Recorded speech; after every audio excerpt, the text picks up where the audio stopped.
Aujourd'hui, on se retrouve avec Thibaut Billon qui a fait 3ème au WCQ Toulouse aujourd'hui. Explique-nous ce que tu as joué et pourquoi. Alors salut à tous, donc moi j'ai encore joué Luna Light comme la dernière fois, comme pour l'Open. Du coup j'ai fait X1 sur la journée en 8 rounds. J'ai perdu contre celui qui a gagné le tournoi, donc en meilleur Luna Light malheureusement. Et il était meilleur que moi. Présente-nous la Spice. Donc après au niveau des ratios c'est les mêmes qu'à l'Open, il n'y a rien qui change. Puis globalement dans toutes les deck profiles c'est toujours les mêmes nombres. 3 Léo, 2 Hoon, 2 Chic, 2 Black Sheep. Les one-off qui sont obligés d'être joués, elles sont toutes mon date, hein, on a besoin pour les combos. Ça c'est la partie Luna. Fractal, hein, parce que lui il fait partie des starters avec Tenki. Hein. Et ça peut extend aussi, ça reste très fort. Ouais, c'est un skill de Tenki en gros. Ouais, c'est ça. Du coup 2 mascarades, j'en joue pas 3 parce que j'en joue une side. Je préférais avoir 3 Tenki, même si c'est un peu plus chiant à cause de Droll. Il y a beaucoup de setups où on peut quand même jouer sous Droll et du coup le Tenki, quand il n'y a pas de Droll, en fait il fait tellement de plus-value pour survivre aux interrupts que je trouve ça meilleur. Oui, puis en soi c'est juste ajout Goldéo donc. Ouais, c'est ça. Les 2 magies fusion, un Polyf, Luna fusion, ça bouge pas, on joue avec fusion. Ensuite 2 parfums, pas 3 parce que 3 c'est trop. Ouais, juste c'est une carte qui se fait pas commencer, mais t'en veux 2 dans ton deck. Voilà, t'as envie d'en avoir souvent. Surtout que c'est pas one en main de Spartan. départ, c'est pas one Spartan comme tu Genre dis. je suppose tu peux pouvoir en envoyer une avec Goods et après quand même en tuto une autre avec. Oui, c'est ça, ou même quand tu l'as en main, ça joue aussi. C'est un très bon extend en fait. Ok. Foolish classique, hein, parce que tous nos names au cimetière ont un effet. On joue Fractal, pourquoi on jouerait pas Foolish? C'est ça. 2 goods avec la trappe. Donc je joue pas target à goods comme Black Goat ou quoi, parce que je trouve ça nul. Dans le sens où tu joues Black Goat, il apporte pas grand chose à ton deck. Et en fait il vient pas résoudre des problèmes que tu as besoin en Go 2, parce que souvent les gens vont le mettre en mode board breaker pour le Go 2, mais les board breakers qu'on joue sont déjà suffisants. Et il n'y a pas de bon call à faire dans la méta actuelle en fait. Donc c'est pour ça que je préfère juste jouer la target parce que je veux avoir de l'engine et résoudre mon combo.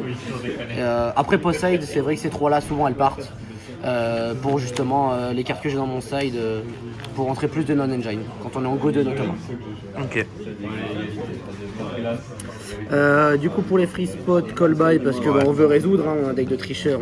Puis il y a Herald dans le format, je crois que tu veux niquer Herald, je pense. Ouais, après ça prend pas tant que ça Herald, mais il y a pas mal de cartes, Murakumo, etc. Enfin, ça reste très fort.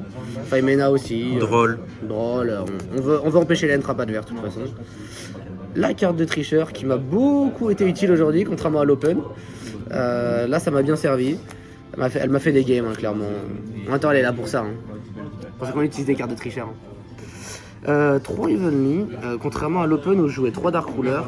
Le raisonnement de ça, c'est que Yumi est inchouillamment présent parce que déjà on est sur une fin de format, les gens en ont marre de jouer ce qu'on joue. Pitié, mettez-nous une banlist. Et surtout, j'ai préféré jouer Evenly parce que du coup ça prend plus Dragotail que Dark Ruler et ça prend aussi plus Enacraft. Donc un deck qui tout est récent, donc forcément les gens sont intéressés. Je crois que tu t'en as affronté en plus. Ouais, j'ai affronté round 1, du coup ça m'a justement servi round 1, j'ai gagné grâce à ça. Donc franchement, vraiment Pas cool, déçu. pas déçu. Ouais. 3 droplets, toujours aussi fort, hein, contre tous les decks actuels. Ça dodge flame, c'est trop fort. Genre. Ok. Toujours trop bien. 3 books, pareil j'ai changé ça aussi.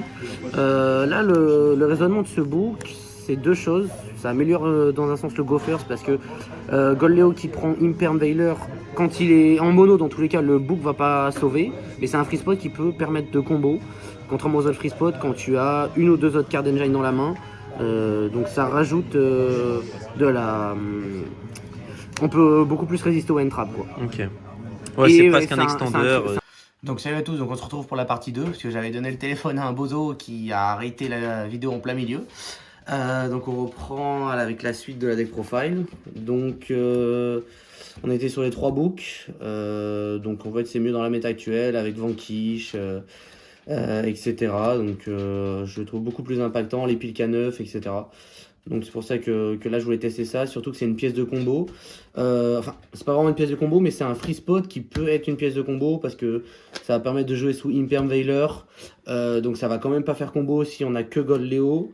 Mais si j'ai une autre carte de mon engine dans la main, bah, en fait ça vient transformer mon free spot en une troisième pièce de combo dans ce cas de figure là. Donc ça reste très fort. Donc je passe à l'extra deck. Donc ça reste une liste assez similaire à celle que j'ai jouée à l'Open de France au niveau de l'extra. Il y a juste un petit truc qui change. Donc SP, bah voilà pour le handboard, hein, forcément sur Luna Light. Crush Ship pour les combos, hein, parce qu'on joue des fusions, c'est important. Donc au niveau des Xyz, du Gareth pour le combo, parce que la carte est juste trop forte. Tiger King pareil, notamment l'effet de negate, parfois il est oublié, mais il est bien utile. Babushka pour la fin de tour. Niarla, je le trouve hyper important, malgré que vous le verrez en side, je joue Impulse. Il débloque beaucoup de situations. Je le trouve vraiment hyper fort à chaque fois que je le sors. Il n'est pas forcément toujours sorti, mais en fait c'est une petite carte qui va me permettre de des fois jouer sous la 3e ou 4e trappe de l'adversaire quand j'ai des mains chargées et que j'aurais pas pu sans lui, donc ça reste important.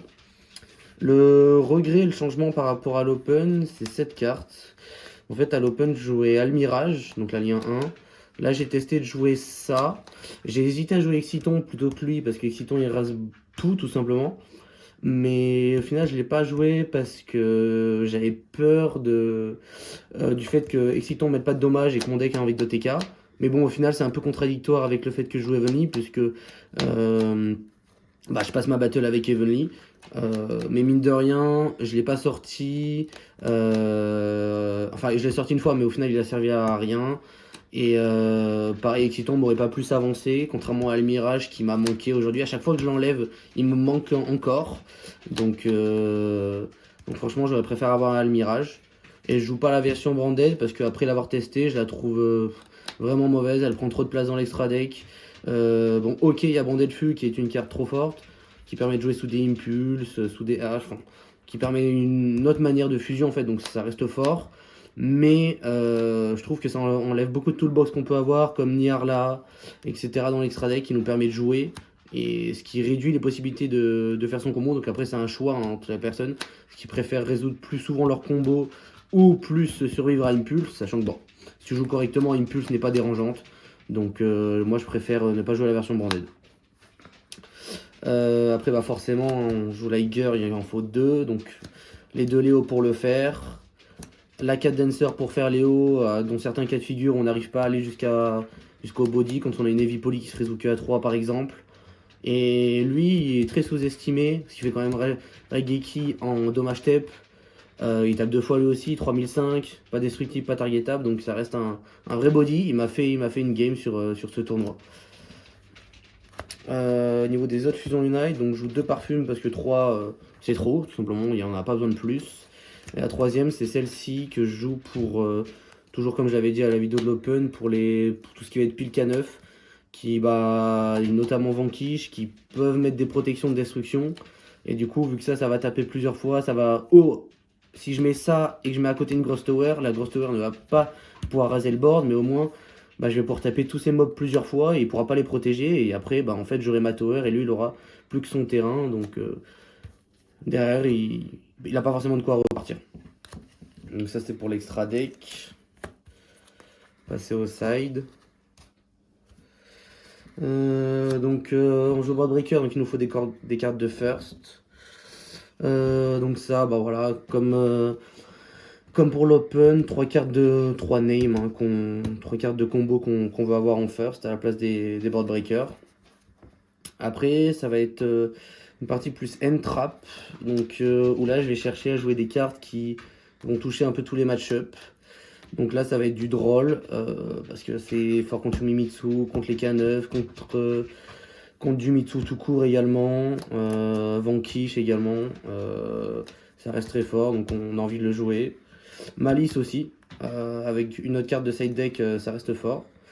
3 H pour les Charmy, même si bon, Le Charmy, on n'est pas trop impacté dans notre deck parce que dans tous les cas, on va full combo ou au moins résoudre une tower. Donc là, ça reste toujours utile sur des decks comme Dracotail, etc. Donc dans tous les cas, c'est une très bonne carte, on la joue en first. Des cartes du coup pour Vanquish, pour contrer la trappe, pour Dracotail, contrer une Femina, etc. C'est Impulse, c'est fort. Aujourd'hui, je l'ai aussi utilisé contre Apophis. Sa trappe, elle reste où elle est, elle fait rien. Donc ça permet de gagner, tout simplement, c'est Impulse. 3 Chaos Huntress, parce qu'on respecte Malice qui est trop fort contre nous.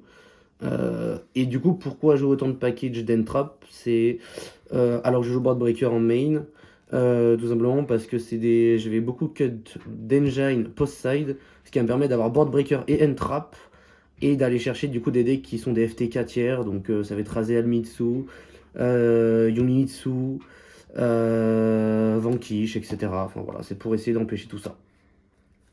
Donc voilà pour la liste.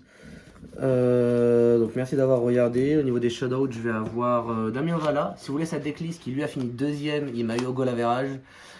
C'est très simple, vous allez regarder la vidéo du top de WCQ de Saint-Etienne. La liste n'a pas bougé. Forcément, il joue à BG, donc on peut pas jouer à Yu-Gi-Oh! Voilà, merci à tous, salut.